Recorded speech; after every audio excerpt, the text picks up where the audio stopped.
ପ୍ରେମ କ'ଣ? ପ୍ରତିଦିନ ଆଖି ଖୋଲିଲେ ଯାହାକୁ ମନେ ପକାଏ ତାହା ପ୍ରେମ। ଯାହାର ସ୍ୱର ଶୁଣିବାକୁ ତୁମେ ସାରାଦିନ ଅପେକ୍ଷା କର ତାହା ପ୍ରେମ। ଝଗଡ଼ା ପରେ ବି ଯାହାର କଣ୍ଠସ୍ୱର ତୁମେ ଖୋଜ ତାହା ପ୍ରେମ। ଯାହାର ଶବ୍ଦ ତୁମ ମୁହଁରେ ହସ ଆଣେ ତାହା ପ୍ରେମ। ଯାହାର ଅନୁପସ୍ଥିତି ସାରା ଦୁନିଆର ଖୁସିରେ ମଧ୍ୟ ତୁମକୁ ଦୁଃଖିତ କରେ ତାହା ହେଉଛି ପ୍ରେମ। କ'ଣ ସାଙ୍ଗମାନେ ଠିକ୍ ତ? କମେଣ୍ଟରେ ଆପଣଙ୍କର ଉତ୍ତର ନିଶ୍ଚୟ ଲେଖନ୍ତୁ। ଜୀବନରେ ଏହି କଥା ନିଶ୍ଚୟ ମନେ ରଖନ୍ତୁ, ଯାହା ଦେଇଛ ତାହା ଫେରି ପାଇବାର ଆଶା ରଖ ନାହିଁ। ସମସ୍ତଙ୍କ ପାଖରେ ତୁମ ଭଳି ସଂସ୍କାର ଓ ହୃଦୟ ନଥାଏ। ଭଲ କାମ କରି ଭୁଲିଯିବା ଶ୍ରେଷ୍ଠ। ଯଦି ପ୍ରତିଦାନ ଅପେକ୍ଷାରେ ରୁହ ତେବେ ତାହା ଦାନ ନୁହେଁ, ଋଣ।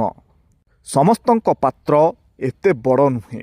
ଯଦିଓ ତୁମେ ସମୁଦ୍ର ଢାଳିଦିଅ, ସେ କେବଳ ସେତିକି ଗ୍ରହଣ କରିବ ଯେତିକି ସେ ବୁଝିପାରେ।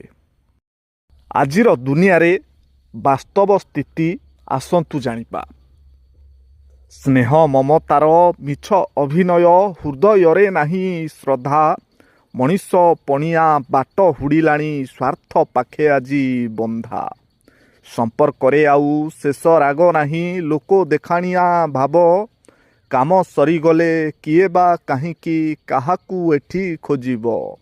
ସର୍ତ୍ତରେ ଚାଲିଛି ବନ୍ଧୁତ୍ୱର ଖେଳ, ମିଠା କଥା ବହୁ ଦୂର। ନିଜ ଲୋକ ଆଉ ନିଜର ଲାଗୁନି, ପର ହୁଏ ଆପଣାର।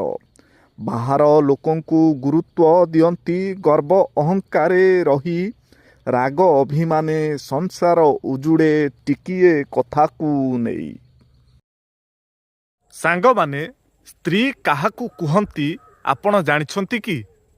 ସ୍ତ୍ରୀ ତାଙ୍କୁ କୁହନ୍ତି ଯିଏକି 5 ମିନିଟ୍ ପୂର୍ବରୁ କେଉଁଠି କଂସା ତାଟିଆ ଝାଡ଼ୁ ରଖିଥିବେ ତାହା ତାଙ୍କର ମନେ ନଥିବ, କିନ୍ତୁ 5 ବର୍ଷ ତଳେ ସ୍ୱାମୀ ରାଗରେ ତାଙ୍କୁ କ'ଣ କହିଥିବେ ତାହା ନିଶ୍ଚୟ ସିଏ ମନେ ରଖିଥିବେ।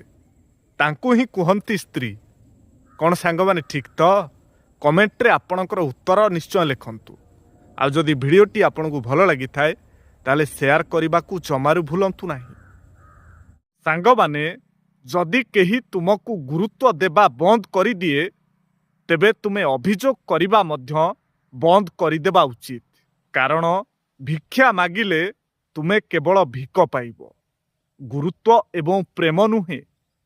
ତେଣୁ ଭିକ୍ଷା ମାଗି କାହାଠାରୁ ଗୁରୁତ୍ୱ ଏବଂ ପ୍ରେମ ପାଇବା ପାଇଁ କେବେ ବି ବୃଥା ପ୍ରୟାସ କରନ୍ତୁ ନାହିଁ। କ'ଣ ସାଙ୍ଗମାନେ ଠିକ୍ ତ? କମେଣ୍ଟରେ ଆପଣଙ୍କର ଉତ୍ତର ଲେଖିବା ପାଇଁ ଅନୁରୋଧ। ଆଉ ଯଦି ଭିଡ଼ିଓଟି ଆପଣଙ୍କୁ ଭଲ ଲାଗିଥାଏ ତାହେଲେ ନିଶ୍ଚୟ ଗୋଟିଏ ସେୟାର କରିବେ।